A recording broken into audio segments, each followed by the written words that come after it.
औरंगाबाद कडून जालनाला निघालेल्या भरधाव एसटी बसने सिडको चौकातील सिग्नलवर उभ्या असलेल्या दुचाकीला पाठीमागून धडक दिल्याची घटना आज सकाळी 11:30 ते 12 वाजेच्या सुमारास घडली। या अपघातात दुचाकीवरील एक जण जागीच ठार झाला असून एक जण गंभीर जखमी झाला आहे। दुचाकी चालक शुभम शिंदे यात गंभीर जखमी झाला आहे, तर मयताची अद्याप माहिती मिळाली नाही। या अपघातात एसटी बस मधील 10 ते 12 प्रवासी देखील जखमी झाल्याची प्राथमिक माहिती मिळाली आहे। त्यापैकी एक प्रवासी बेशुद्ध अवस्थेत आहे। अतिशय हृदयद्रावक, अंगावर शहारे आणणारी, धक्कादायक, मन हेलावून टाकणारी घटना सविस्तर आज दुपारी जालनासाठी सिडको बस स्थानकातून निघालेली बस क्रमांक MH20 BL 2906 ही बस भरधाव निघाली। बाहेर सिडको सिग्नल चौकात बस क्रमांक MH13 CU 1712 ही व इतर वाहने सिग्नलला उभी होती। त्या पुढच्या बस मागे MH44 V4412 hero bike motorcycle होती। काही काळण्याच्या आतच पाठीमागून आलेल्या बसने जोरदार धडक दिली।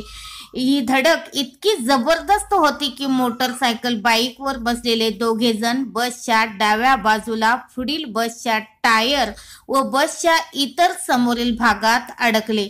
त्यांना बाहेर काढण्यासाठी प्रयत्न सिग्नल चौकात कर्तव्यावर हजर असलेले वाहतूक कर्मचारी व अधिकारी यांनी ताबडतोब धाव घेत मदत केली।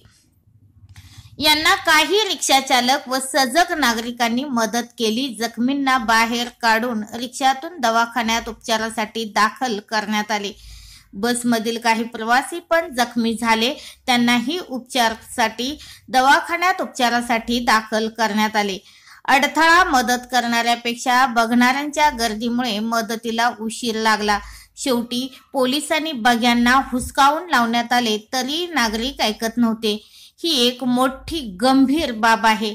बस चालकाला पोलिसांनी ताब्यात घेतले आहे। घटनास्थळी माहिती मिळताच झोन 2 चे पोलीस उपायुक्त श्री दीपक गिरहे साहेब सह उपायुक्त निशिकांत भुजबळ साहेब, वाहतूक सिडको पोलीस निरीक्षक श्री कैलास देशमाने साहेब, PSI हाके साहेब, वाहतूक कर्मचारी मदन गोरे, उमेश निकम केंद्रे मॅडम सह सिडको MIDC पोलीस स्टेशनचे पोलीस अधिकारी व कर्मचारी, PSI Kailas sir, PSI MB Lad madam सह मोठा पोलीस बंदोबस्त तैनात करण्यात आला होता। तरुण महाराष्ट्र न्यूज ब्युरो।